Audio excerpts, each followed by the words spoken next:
The alarm screamed through the ship. Red lights flashed in every corner. Captain Jake Morrison gripped his command chair as the vessel shook violently. Another explosion rocked the hull. 3 more ships coming in from the left side, Amy Rodriguez shouted from the pilot seat. Her hands moved fast across the controls. They're huge, Captain. I've never seen anything like them. Jake stared at the main screen. The alien ships looked like massive black crystals floating in space. Each one was 10 times bigger than his ship. The horizon's edge. Purple lights glowed along their surfaces. He counted 15 enemy vessels surrounding them. More were coming. How did we not see them before? Dr. Peter Grant asked from his station. The scientist's face was pale with fear. They just appeared out of nowhere. Some kind of cloaking technology. Lisa Chang said. She was the tactical officer, and her voice stayed calm even now. Captain, our weapons are doing nothing. Their shields are too strong. Jake had been exploring this sector of space for 6 months. His crew of 43 people had discovered 3 new planets. They had found strange plants and interesting rocks. They had never found intelligent life. Until now, the alien ships had appeared without warning 30 minutes ago. They had sent no message. They had simply started firing. Jake had tried to run, but these ships were faster. He had tried to fight, but their weapons barely scratched the enemy shields. Damage report, Jake ordered. Main engines at 40%, Amy said. Life support is holding. But the weapon systems are almost gone. Another blast hit them. The ship spun sideways. People grabbed onto their seats. Someone screamed from the lower deck. That was close to the crew quarters, Peter said, checking his displays. If they hit us there, he didn't finish the sentence. Everyone knew what would happen. The crew quarters had no extra protection. One good hit, and dozens of people would die instantly. Jake's mind raced. He had been in the military for 16 years. He had fought in 2 wars. He had survived situations that killed better men. But this was different. These weren't human enemies. These were aliens with technology far beyond anything Earth had created. Captain, they're charging weapons again, Lisa said. All 15 ships. I think they're done playing with us. Jake made his decision. Everyone to the escape pods. Now. What? Amy turned to look at him. Captain. That's an order, Lieutenant. Jake said firmly. Get everyone off this ship. Head toward that asteroid field on the right. Hide there. Someone will find you. What about you? Peter asked. I'm staying. Someone needs to pilot the ship. I can buy you time. That's suicide, Lisa said. She stood up from her station.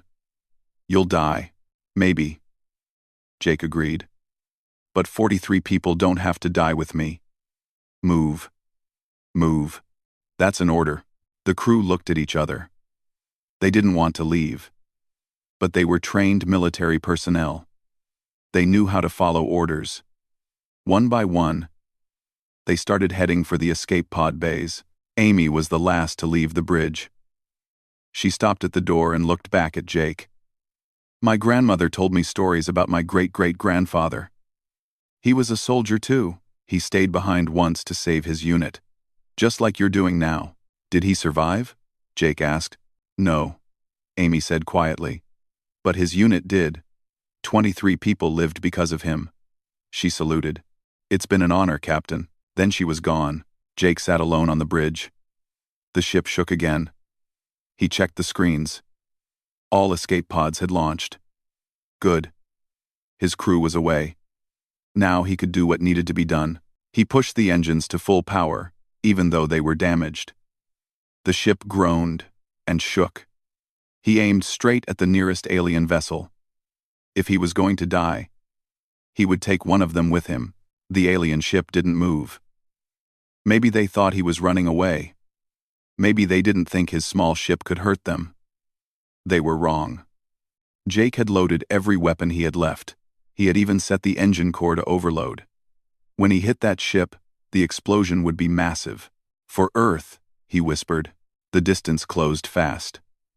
500 meters. 300. 100. The alien ship finally started to move, but it was too late. The horizon's edge crashed into the enemy vessel at full speed. The explosion lit up space like a small star. The alien ship's shields flickered and died. Its hull cracked open. Air and debris shot out into the vacuum. But Jake was still alive. His command chair had emergency shields. They had protected him from the worst of the blast. He was hurt, bleeding from his head and arm, but alive. The bridge was destroyed around him. Fires burned in several places, but his heart still beat. Through the broken windows, he saw the alien ship. It was heavily damaged but not destroyed. Then he saw the other 14 ships moving toward him. They came in fast and surrounded the wreckage of his ship. Jake tried to move but couldn't. Something was pinning his leg. He pulled at it, ignoring the pain. He needed to get free. He needed to. The wall beside him exploded inward, not from a weapon. Something was cutting through it. Jake watched as a perfect circle was cut in the metal. The piece fell away, and bright light flooded in. Figures moved in the light. They were tall, taller than any human. They wore dark armor that seemed to absorb light. Their faces were hidden behind helmets. They moved with absolute silence. One of them pointed something at Jake. He felt his body go numb. He couldn't move at all now. The aliens came forward and pulled him free from the wreckage. They carried him through the hole in the wall. Jake found himself in a massive cargo bay. The alien ship's interior was nothing like a human vessel. Everything was made of black crystal and purple light. The air felt thick and smelled like copper. More aliens stood in formation, watching him. There had to be 50 of them. All armed. All silent. One alien stepped forward. This one was different. Taller. The armor was decorated with silver markings. When it spoke, Jake heard the words in his mind, rather than his ears. You destroyed one of our ships. You killed 200 warriors. You should not have survived. Jake tried to speak, but his mouth wouldn't work. The numbing effect was too strong. You will be taken to our home world, the alien continued. The High Command wishes to see this human who fights like a demon. And then you will face our queen. She will decide if you live or die. The aliens carried Jake deeper into the ship. He caught one last glimpse of space through a window. Far away, he saw the asteroid field where his crew was hiding. They had made it. They were safe. That was enough. Whatever happened to him now didn't matter. He had saved his crew, just like his father would have done, just like his grandfather had done before that. The Morrison family had a long history of military service. They always put others first. The Queen could kill him if she wanted. But she couldn't take away what he had accomplished today. 43 people were alive because of his choice. As the aliens took him away, Jake closed his eyes and let the darkness take him. Jake woke up in a cell. His head hurt badly. His arm was bandaged, and his leg throbbed with pain. But he was alive. He sat up slowly and looked around. The cell was small, maybe 3 meters by 3 meters. The walls glowed with soft purple light. There were no bars, just an energy field across the front. Through it, he could see a long hallway made of the same black crystal material. He had no idea how long he had been unconscious. Days? Weeks? His uniform was clean, and his wounds had been treated. Someone had taken care of him. That was strange. Why heal a prisoner you plan to kill? A sound made him look up. 2 aliens approached his cell. They wore different armor now, more ceremonial looking. One of them touched something on the wall, and the energy field disappeared. Come, the alien's voice echoed in his mind. The Queen waits. Jake stood on shaky legs. They didn't bind his hands or put chains on him. They simply walked, and he followed. What choice did he have? He was one human on an alien world, surrounded by thousands of warriors. The hallway opened into a massive chamber. Jake's breath caught in his throat. The room was enormous. easily 100 meters high. The ceiling looked like the night sky, filled with stars. Pillars of crystal rose from the floor, glowing with inner light, and there were aliens everywhere. Hundreds of them. They stood in organized groups along the sides of the chamber. They all wore different styles of armor and clothing. Different colors, different designs. Jake realized these must be representatives from different worlds or different groups within the Empire. The aliens escorted him down a long aisle between the crowds. Everyone watched him. Some looked curious. Others looked angry. A few looked afraid, which surprised Jake. Why would they fear him? At the end of the chamber stood a throne. It was carved from a single piece of white crystal that seemed to pulse with its own heartbeat. And sitting on that throne was the queen. She was beautiful in an alien way. Her skin was pale blue, and her eyes were deep violet. She was tall and thin, with long limbs and graceful movements. She wore a dress made of something that looked like liquid silver. It flowed and moved as if alive. On her head sat a crown of black crystal with purple gems, but what struck Jake most was her face. She looked young, maybe 30 years old in human terms, but her eyes looked ancient, sad, as if she had seen too much over too long a time. Standing beside the throne was another alien, clearly a military leader. His armor was decorated with medals and symbols of rank. He looked at Jake with obvious hatred. "This is the human?" the military leader asked. His mental voice was harsh and cold. "This small creature destroyed one of our warships?" "It appears so, High General Krath," one of Jake's escorts said. The queen leaned forward slightly. "You are far from your home, human. Your people are new to this region of space. Yet you attacked my ships." Jake found his voice. "You attacked us first. We were exploring. We meant no harm. You fired without warning." Angry muttering spread through the chamber. Several aliens moved forward, but the queen raised one hand. Everyone fell silent immediately. "You are correct," she said calmly. "My ships should have sent a warning. But you entered protected space. This sector belongs to the Zarthic Empire. All who enter must ask permission first." "We didn't know," Jake said. "We had no way to know. We've never met your people before today." The queen studied him for a long moment.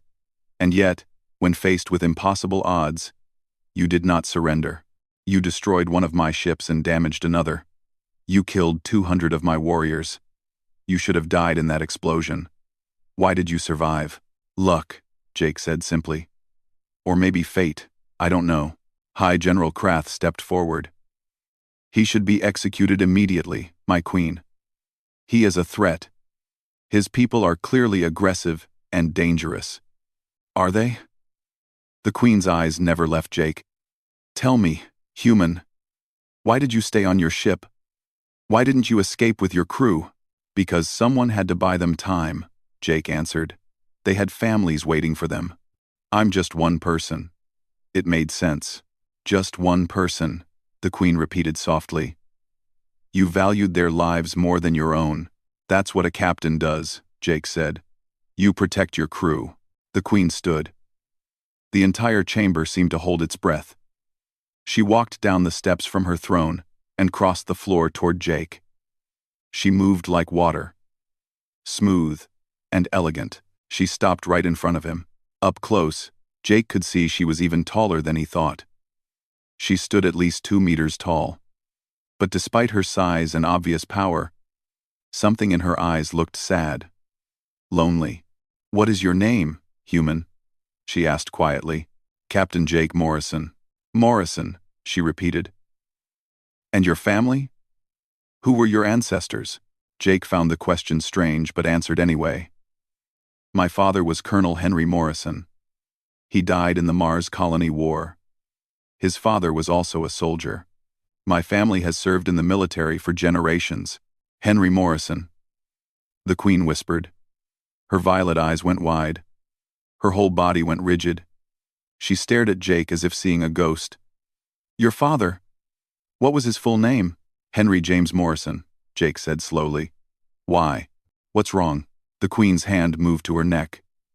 Jake saw something there. a chain with metal tags hanging from it.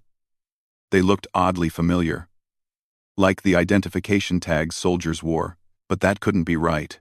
These aliens wouldn't use human identification tags. "This can't be," the Queen whispered.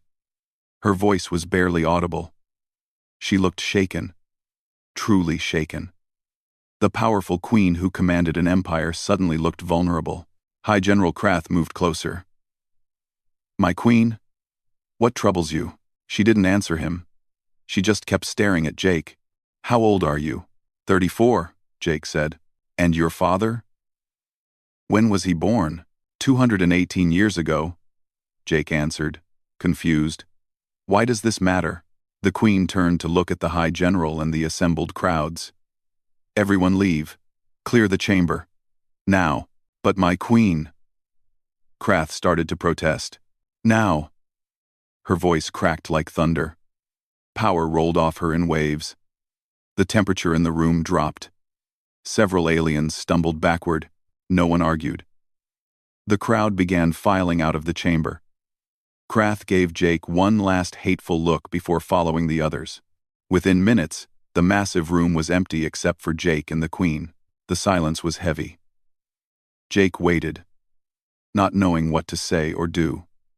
The Queen stood with her back to him, her shoulders shaking slightly. 3,000 years, she finally said. "I have ruled this empire for 3,000 years. I have seen civilizations rise and fall. I have fought in 1,000 battles. I have lost more than you can imagine." She turned to face him. Tears ran down her blue cheeks. "And in all that time, I never thought I would see that name again. Morrison." Jake's mind raced. "I don't understand. How do you know my family name?" The Queen reached up and pulled the chain from around her neck. She held it out to Jake. "Because I knew your ancestor. I knew him very well." Jake took the tags. They were old, incredibly old, but he recognized them immediately. Military identification tags from the early 21st century. The name stamped on them made his blood run cold. Henry James Morrison, the same name as his father, and his grandfather, and his great-grandfather. The Morrison family always named the first son Henry. It was tradition going back centuries. "Where did you get these?" Jake asked. "He gave them to me," the Queen said softly.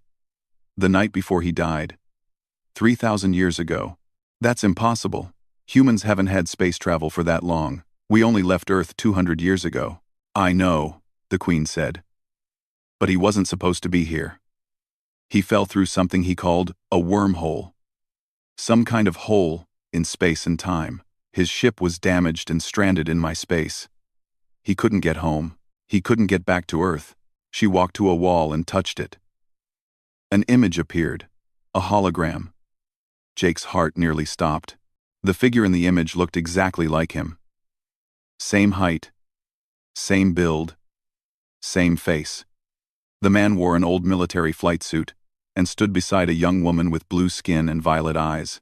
"That's your ancestor," the Queen said. "And that's me. 3,000 years ago, when I was just a princess fighting for my throne." Jake stared at the image. It was impossible.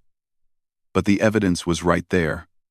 The tags in his hand, the image on the wall, the look in the Queen's eyes. "He helped me win my civil war," she continued. "He taught me tactics your people wouldn't invent for another 3,000 years. He showed me what honor meant, what compassion meant. He changed me. Changed my entire empire." She looked at Jake with those ancient, sad eyes. "And now you're here. His blood. His family. After all this time," Jake's legs felt weak. "This can't be real." "But it is," the Queen said softly. "This can't be. And yet here you stand." The Queen led Jake through a hidden door behind the throne. They walked down a long corridor lit by soft blue light. Neither spoke. Jake's mind was spinning with questions, but he didn't know where to start. They entered a private chamber. It was smaller and more comfortable than the throne room. There were actual chairs that looked designed for sitting. Not just for show, Plants grew in corners, their leaves glowing faintly. A large window showed a view of the alien city below, all crystal towers and purple lights. The Queen gestured for Jake to sit. He did, still holding the ancient identification tags. She sat across from him and was quiet for a long moment. "I should tell you everything," she finally said. "You deserve to know." "Please," Jake said. "Because right now, nothing makes sense." The Queen took a deep breath. 3,000 years ago, my father died. He was the emperor, and he had 3 children. My older brother thought the throne should be his. My younger sister agreed, but my father had named me as his heir. This started a war. She stood and walked to the window, looking out at her city. The empire split into 3 parts. We fought for 10 years. Millions died. My siblings had more ships, more warriors.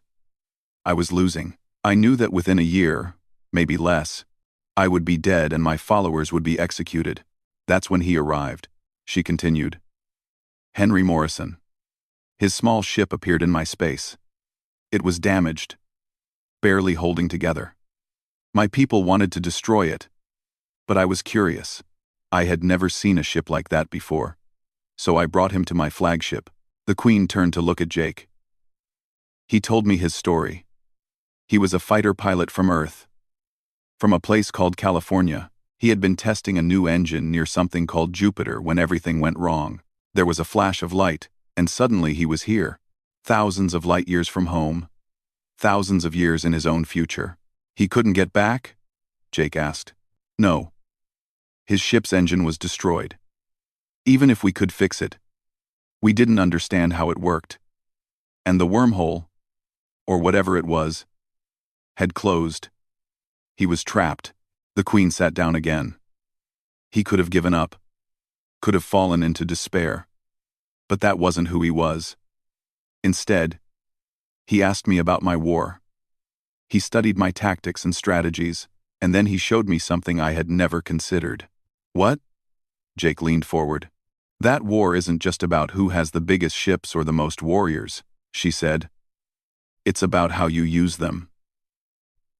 Henry taught me concepts he called surprise, misdirection, and asymmetric warfare. He showed me how a small force could defeat a large one if they were smart enough. She smiled. A sad smile full of memory. My people had fought the same way for thousands of years. Stand in formation, fire weapons, board enemy ships. Honor demanded direct confrontation. But Henry showed me that honor doesn't require stupidity. You can be honorable and clever at the same time. He helped you win, Jake said. Yes. With his help, I started winning battles I should have lost. My brother and sister didn't know how to respond. Their larger fleets kept falling into traps. Their warriors couldn't understand how we were beating them. Within 2 years, I had turned the war around. The Queen's expression darkened. But my siblings grew desperate. They hired assassins. Dozens of them. They tried to kill me 17 times. Henry stopped them all. He said he had training in something called close protection. He never left my side. Jake could picture it. His ancestor, a fighter pilot from the 21st century, protecting an alien princess in a civil war 3,000 years ago. It sounded like something from a story, but the evidence was in his hands. The tags were real. We fell in love, the Queen said simply.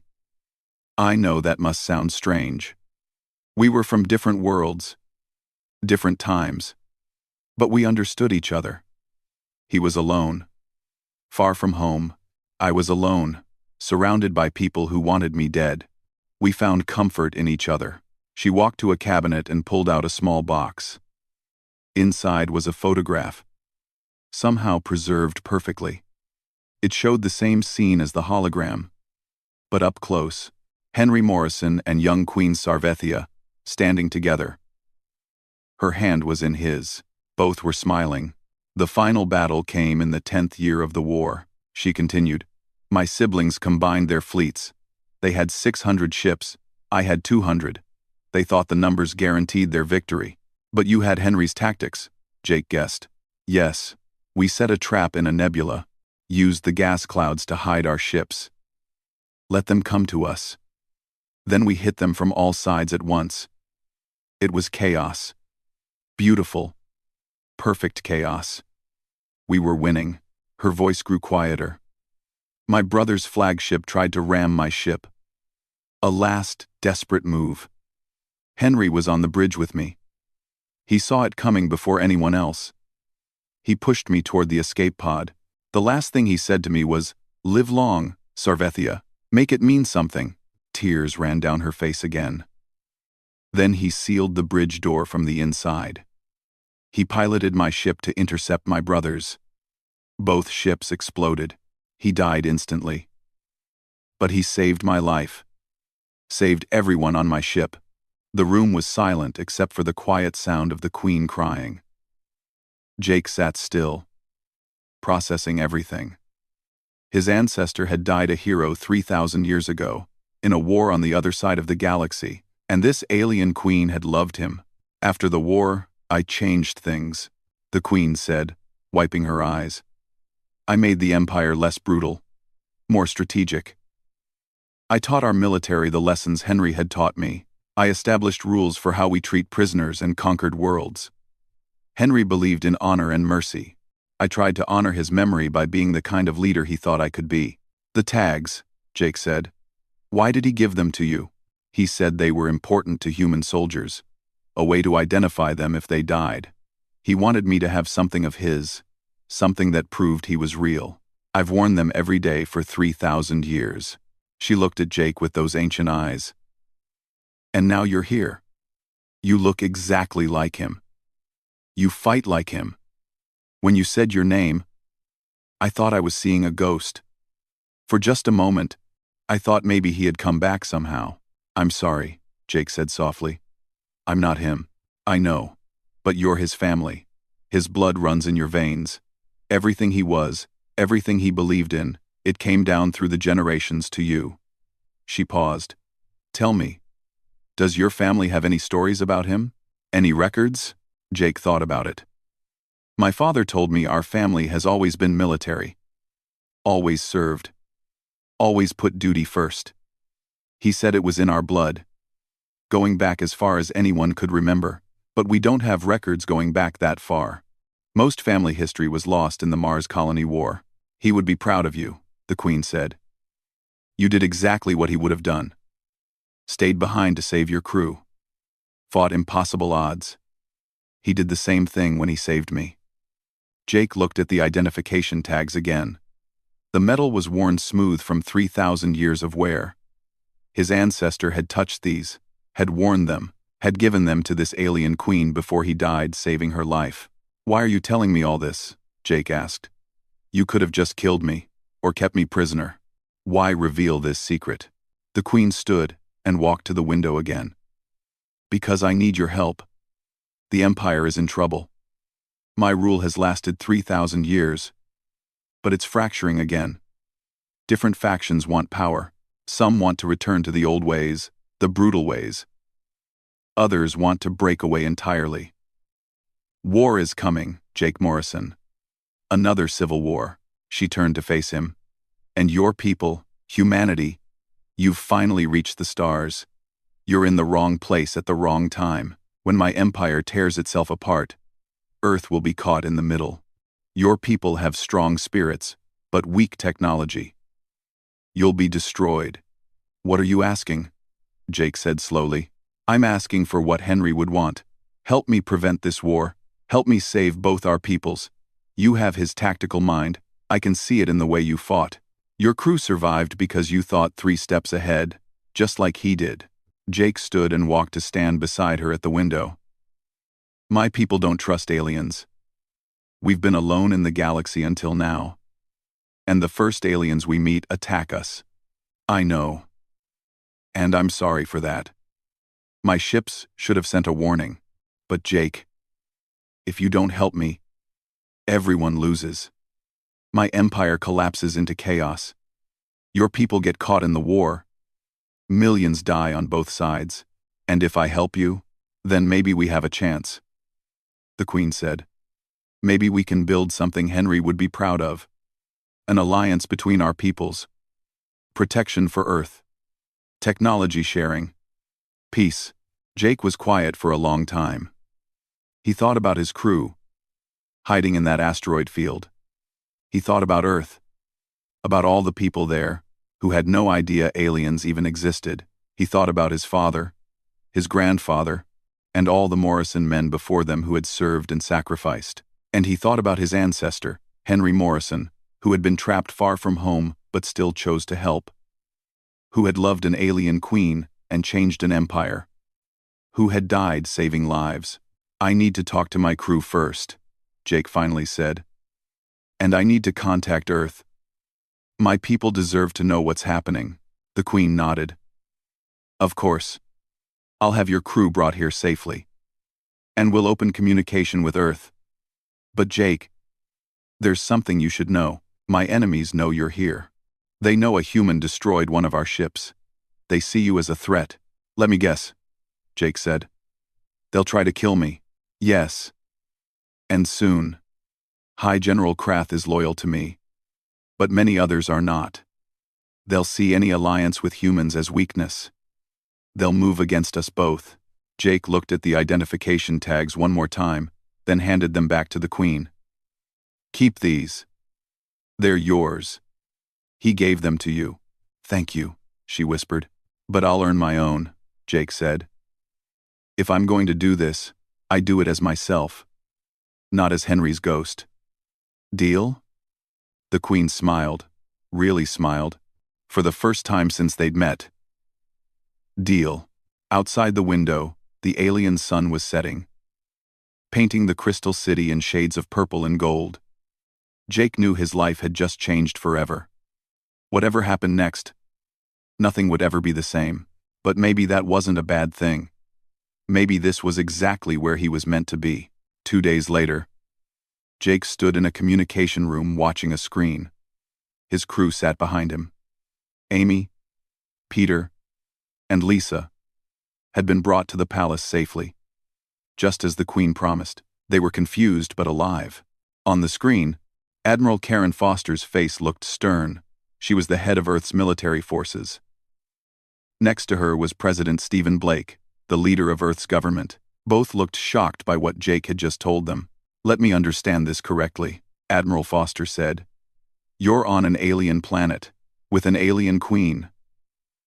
Who claims she knew your ancestor 3,000 years ago? And now she wants an alliance with Earth. Yes, ma'am, Jake said. That's insane, President Blake said flatly. Captain Morrison, are you being forced to say this? Are you under some kind of mind control? No, sir. I know it sounds crazy, but I have proof. Jake held up a data chip.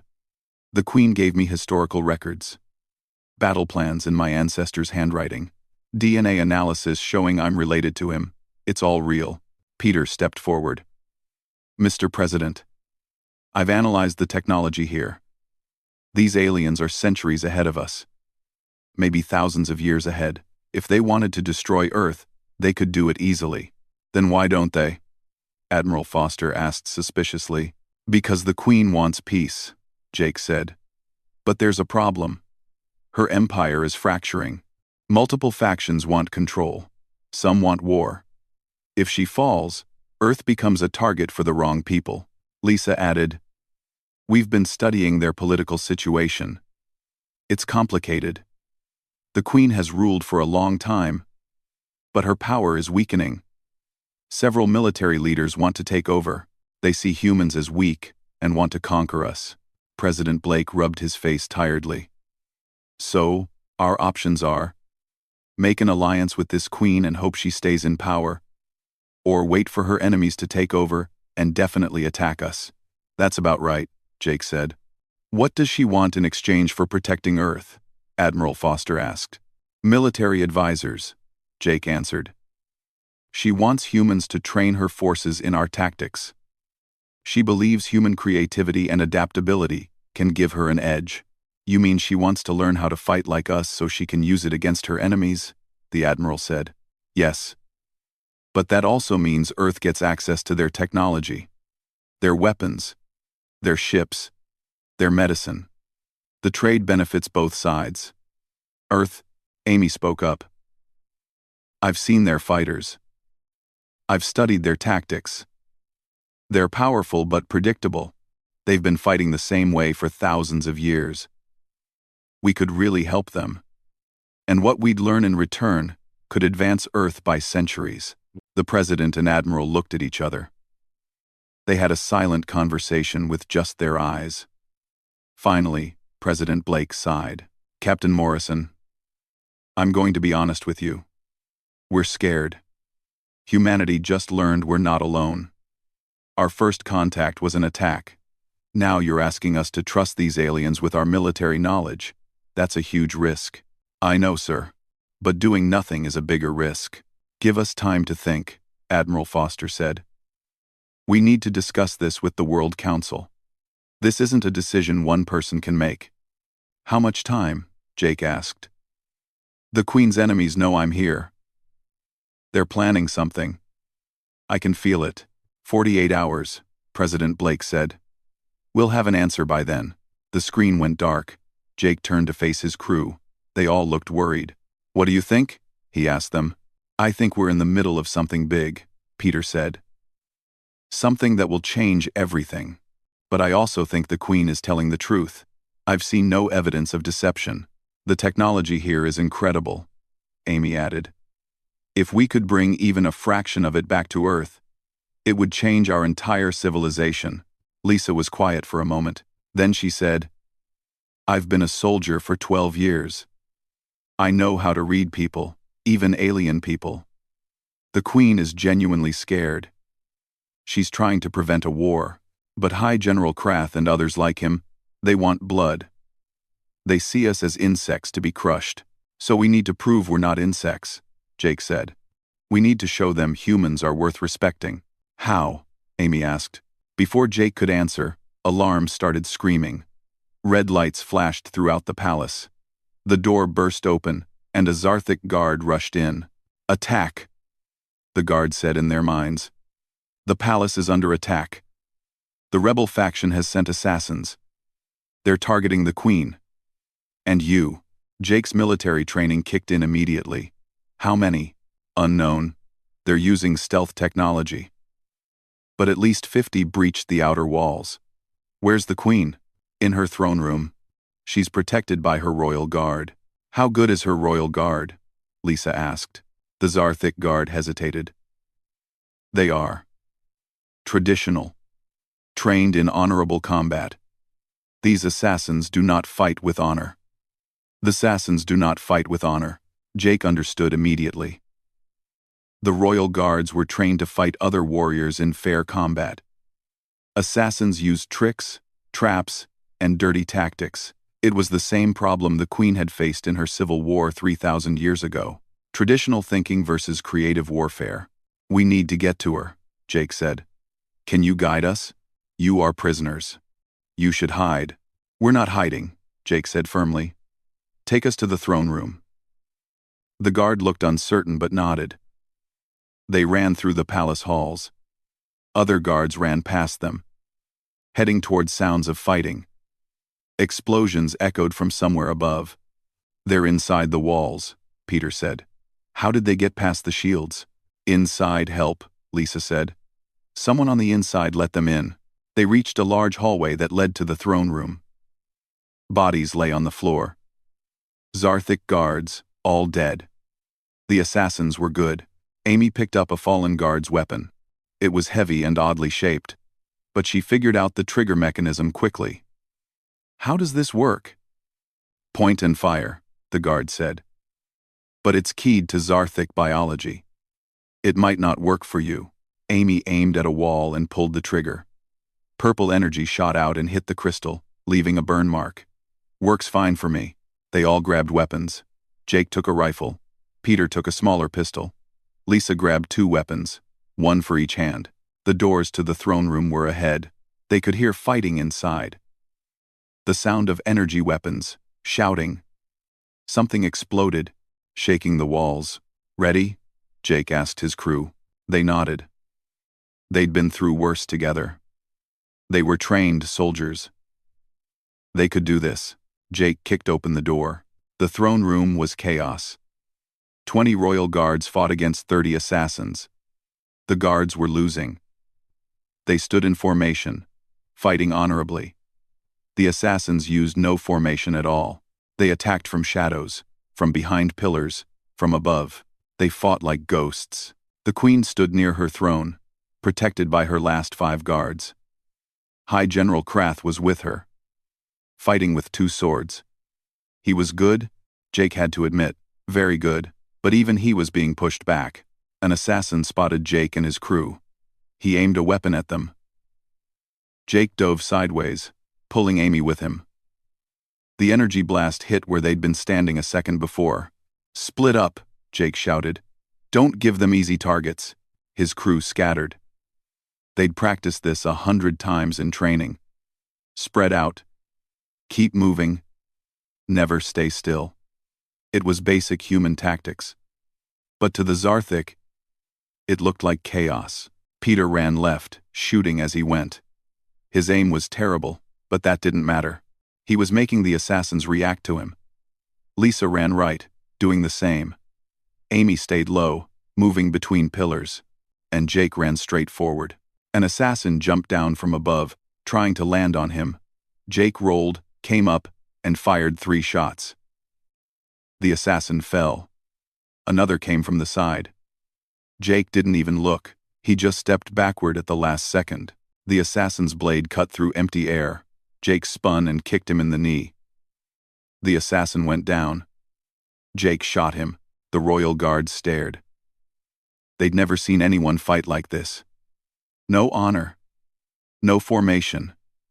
Just pure, practical violence. "Don't stand there," Jake shouted at them. "Keep moving. Use cover. Stop being easy targets."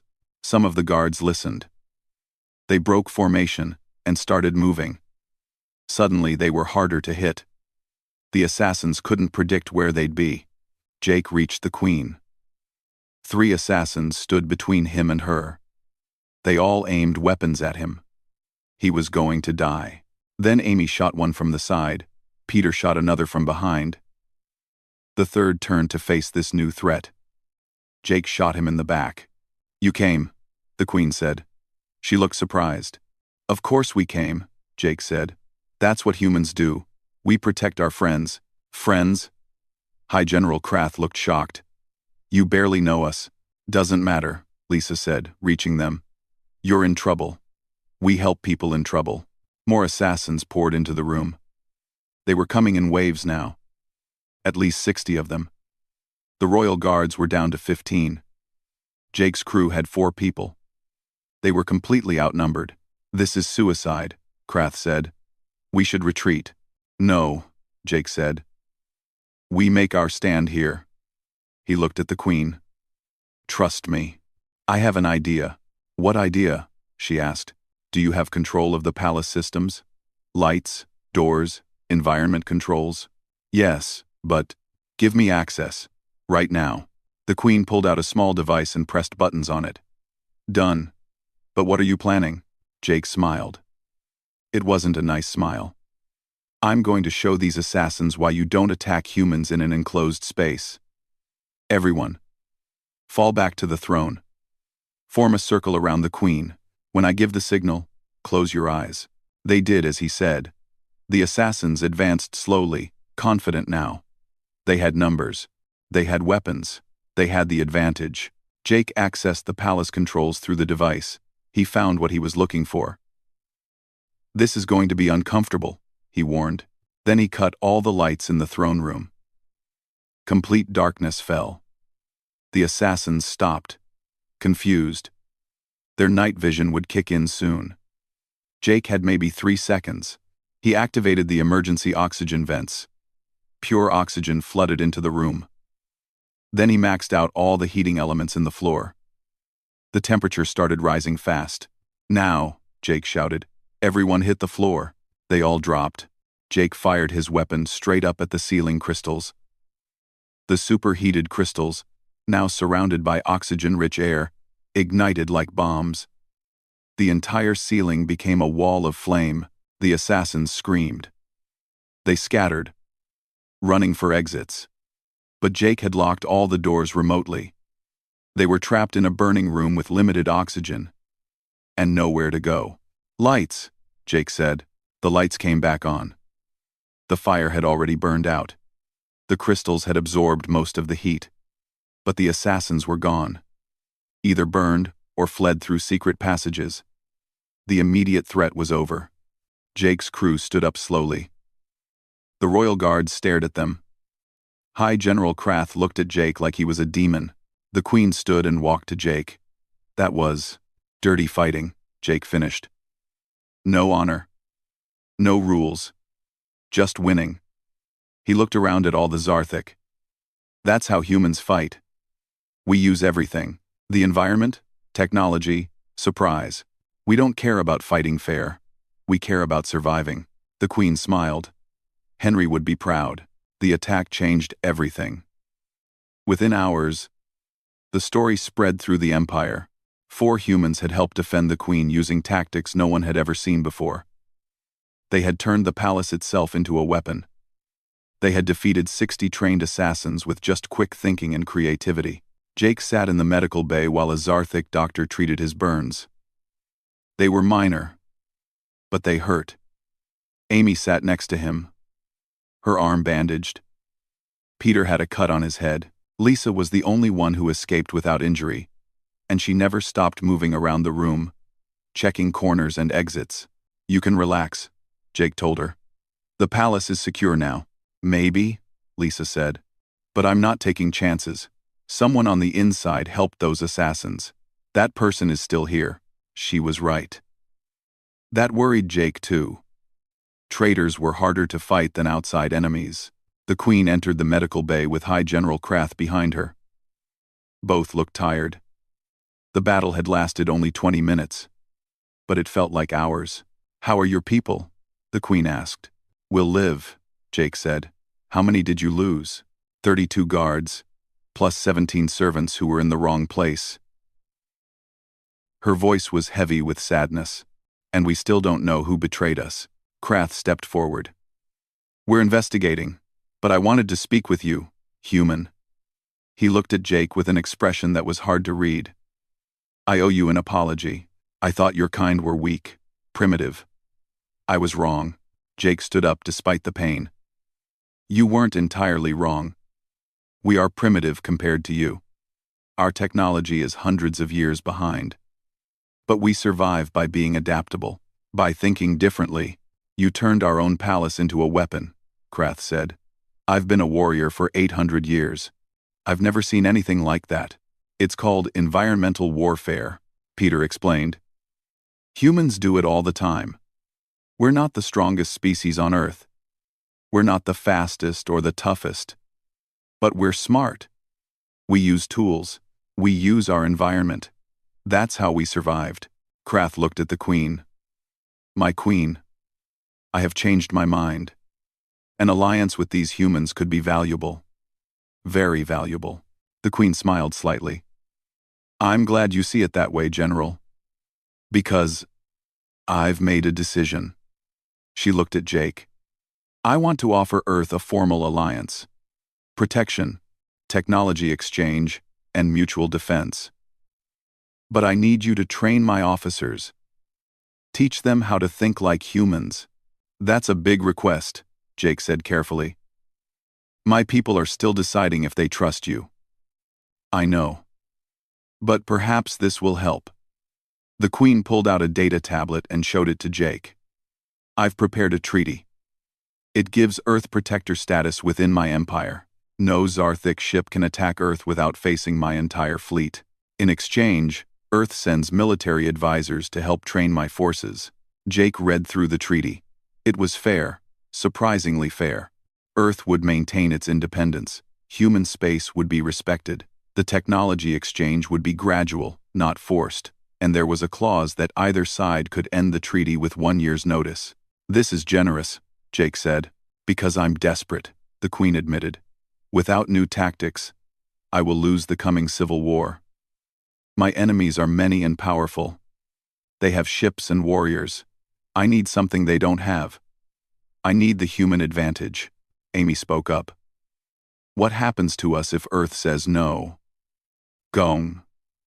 The Queen was quiet for a moment. Then I send you home with my gratitude. And I fight my war alone, and likely lose. And then, my enemies turn their attention to Earth. So we're involved either way, Lisa said. Yes, the Queen said simply. I'm sorry. But your people entered my space. You're part of this now. Whether you want to be or not, a communication device beeped. Jake pulled it out. Admiral Foster's face appeared on the small screen. Captain Morrison, we have a decision, she said. The World Council has voted. We will accept the alliance. Jake let out a breath he didn't know he'd been holding. Really? Yes. But with conditions. We send only volunteers. We maintain our independence. And we get full access to medical technology first. We have diseases that still kill people. If you can cure those, it proves you're acting in good faith. The Queen leaned into view of the camera. Agreed, Admiral Foster. I will send medical teams to Earth immediately. Your diseases will be cured within the month. Admiral Foster's eyes widened seeing the Queen. You're very tall, and you're very direct, the Queen said with amusement. I appreciate that. We will work well together. I hope so, the Admiral said. Because if you betray us, we'll find a way to hurt you. We're good at that. I believe you, the Queen said seriously. I've seen what your people can do. The call ended. Jake looked at his crew. They all seemed shocked that this was really happening. Humanity was entering a formal alliance with an alien empire. Nothing would ever be the same. So what now? Peter asked. Now we start training, the Queen said. Jake Morrison, I'm appointing you as the first human ambassador to the Zarthic Empire. Your crew will help you establish a joint training academy. Wait. What? Jake said. I'm a ship captain, not an ambassador. You're also Henry Morrison's descendant, the Queen said. You carry his legacy. My people will respect that. Some may even follow you because of it, Krath added. And you've proven yourself in combat. You defended the Queen when you could have run. That matters to warriors. Jake looked at Amy, Lisa, and Peter. What do you think? I think we just became the most important humans alive, Amy said. No pressure. I think this is fascinating, Peter said, his scientist brain clearly excited. The cultural exchange alone will be groundbreaking. I think we need better security, Lisa said. And more humans here. We can't do this alone. Earth is sending more people. Admiral Foster's voice came through the device again. 50 volunteers are already preparing to leave. Military trainers, scientists, diplomats. They'll be there in 2 weeks. Jake nodded slowly. This was real. This was happening. Okay. I accept. But I have one condition. Name it, the Queen said. We do this Henry's way. Honor and strategy. No conquering, no enslaving. We teach your people how to think like humans. But we also teach them why humans value freedom and choice. The Queen smiled. That's exactly what Henry would say. She reached up and touched the identification tags around her neck. He taught me that honor without compassion is just cruelty with rules. I've tried to remember that for 3,000 years. Then we have a deal, Jake said. He held out his hand. The Queen looked at it, confused. It's a handshake. Humans do it to seal agreements. The Queen reached out and took his hand. Her hand was larger than his, her skin cool and smooth. They shook. It was the first handshake between human and Zarthic in recorded history. There's one more thing, the Queen said. She walked to a cabinet and pulled out a small box. Inside was a new set of identification tags, freshly made. They had Jake's name on them. I had these made for you, she said. Your ancestor gave me his tags. Now you have your own. You've earned them. Jake took the tags and put them around his neck. They felt right, somehow, like he was carrying on a family tradition he never knew existed. Thank you, he said softly. Over the next few days, Things moved quickly. The traitor in the palace was found, a low-level officer working for one of the rebel factions. High General Krath personally oversaw his questioning. More assassination attempts were stopped before they could start. The medical teams arrived on Earth as promised. Within 2 weeks, they had cured cancer, heart disease, and a dozen other illnesses that had plagued humanity for centuries. People started believing the alliance was real.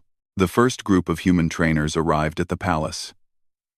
Jake met them personally. They were soldiers, pilots, tacticians, and engineers. All volunteers. All ready to do something unprecedented. The training academy was established in the palace grounds. Zarthic officers came from across the Empire to learn from humans. At first, many were skeptical. But after the first week, word spread. These humans thought differently. They saw possibilities where Zarthic saw only problems. Amy became the chief flight instructor. She taught Zarthic pilots techniques they'd never imagined. Barrel rolls, split-S maneuvers, using gravity wells to slingshot around planets. The Zarthic had better ships, but Amy showed them how to fly better. Peter established a science exchange. Human creativity combined with Zarthic technology. They made breakthroughs in physics, medicine, and engineering. Things that would have taken decades happened in months. Lisa trained the security forces. She taught them about guerrilla tactics, urban warfare, and asymmetric combat. She showed them that sometimes the best defense wasn't the strongest wall, but the smartest trap. And Jake spent his time teaching strategy to the high command. He showed them scenarios from human history. The Battle of Thermopylae, the American Revolution, Vietnam. Situations where smaller forces defeated larger ones through cleverness and determination. High General Krath became Jake's closest ally among the Zarthic. The old warrior respected human tactics and saw their value. He told other military leaders to listen to the humans. Slowly, the Empire started to change. The rebel factions noticed. They saw the Queen getting stronger. They saw her forces learning new tricks. Some of them decided to attack before it was too late. Others decided to negotiate. A few even asked if they could send their own officers to the Human Academy. 6 months after the attack on the palace, Jake stood in the throne room again. This time, it was different. The room was full of ambassadors, from 30 different worlds within the Empire. They'd all come to sign the official alliance document. The Queen stood before them all, regal and powerful. Today marks a new era for the Zarthic Empire. We welcome humanity not as subjects, not as servants, but as partners. They bring us new ways of thinking, new strategies, new possibilities.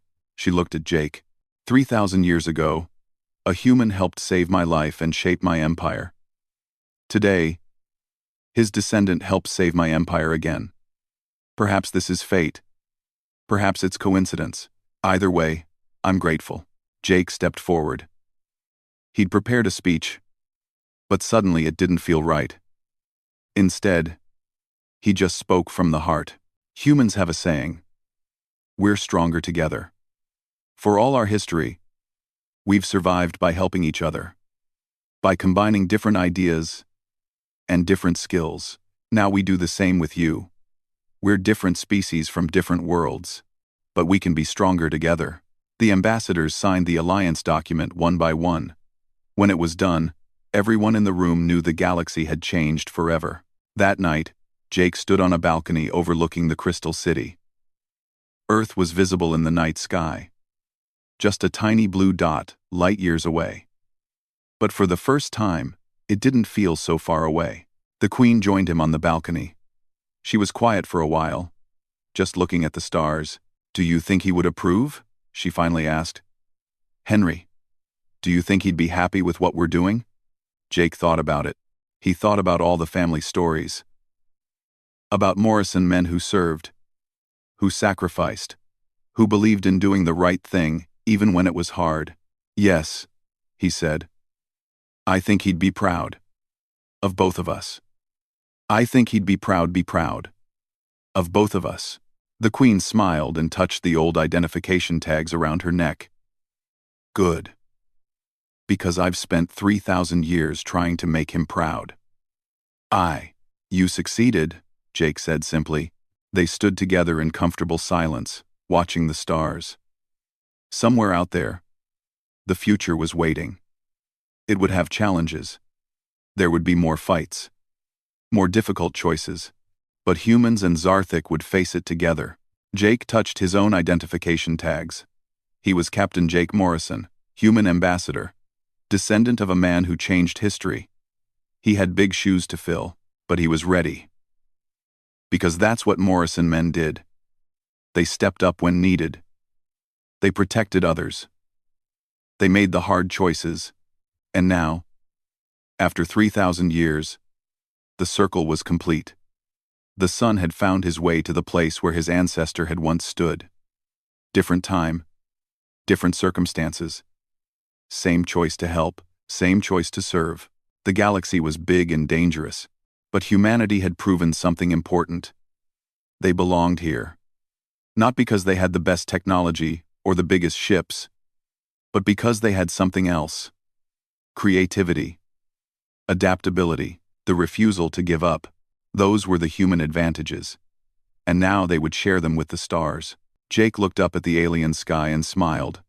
Somewhere out there, he liked to think his ancestor was smiling too.